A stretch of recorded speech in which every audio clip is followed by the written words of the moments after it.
എനിക്കിപ്പോഴും ഡി എമ്മിൽ ഇരുന്നൊരു കോമൺ ക്വസ്റ്റ്യനാണ്, ബ്രോ എൻ്റെ മുടി കൊഴിയുന്നുണ്ട്, ഞാൻ മിനോക്സിഡിൽ യൂസ് ചെയ്യട്ടെ എന്നുള്ളത്. ഇതിനു മുന്നേ ഞാൻ അതിനെപ്പറ്റിയൊരു വീഡിയോ ചെയ്തിട്ടുണ്ട്, എന്നാലും ഞാൻ ഒന്നുകൂടിയും പറയുകയാണ്.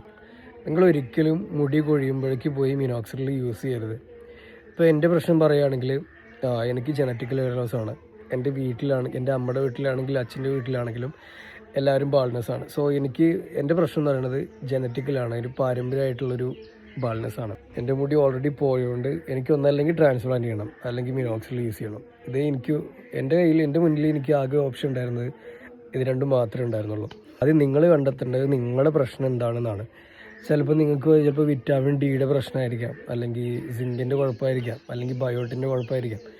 അപ്പോൾ ആദ്യം നിങ്ങൾ മനസ്സിലാക്കേണ്ടത്, ഒരു ബ്ലഡ് ടെസ്റ്റ് എടുത്ത് നിങ്ങളുടെ പ്രശ്നം എന്താണോ എന്ന് മനസ്സിലാക്കിയിട്ട് മാത്രം നിങ്ങൾ എന്ത് ചെയ്യുക, മിനോക്സിഡിൽ യൂസ് ചെയ്യണം. പറയുകയാണെങ്കിൽ മിനോക്സിഡിൽ യൂസ് ചെയ്യുക. ഇല്ലെങ്കിൽ ചിലപ്പോൾ വിറ്റാമിൻ ഡി ആണെങ്കിൽ വിറ്റാമിൻ ഡിക്കുള്ളൊരു ഗുളിക എടുത്താൽ മതിയോ, അല്ലെങ്കിൽ ഇപ്പോൾ സിങ്കിനാണെങ്കിൽ അതിൻ്റെ ഒരു ട്രീറ്റ്മെൻറ്റ് ചെയ്താൽ മതിയോ, അല്ലെങ്കിൽ ഇനി ബയോട്ടിനാണ് പ്രശ്നം എന്നുണ്ടെങ്കിൽ അതിനൊരു ട്രീറ്റ്മെൻറ്റ് എടുത്താൽ മതിയോ. വെറുതെ പോയി മിനോക്സിഡിൽ ഒരിക്കലും നിങ്ങൾ സ്റ്റാർട്ട് ചെയ്യരുത്. കാരണം മിനോക്സിഡിൽ നിങ്ങൾ സ്റ്റാർട്ട് ചെയ്ത് കഴിഞ്ഞാൽ, മിനോക്സിഡിൽ യൂസ് ചെയ്യാൻ തുടങ്ങിക്കഴിഞ്ഞാൽ നിങ്ങൾ കണ്ടിന്യൂസ് ആയിട്ട് തേക്കേണ്ടി വരും.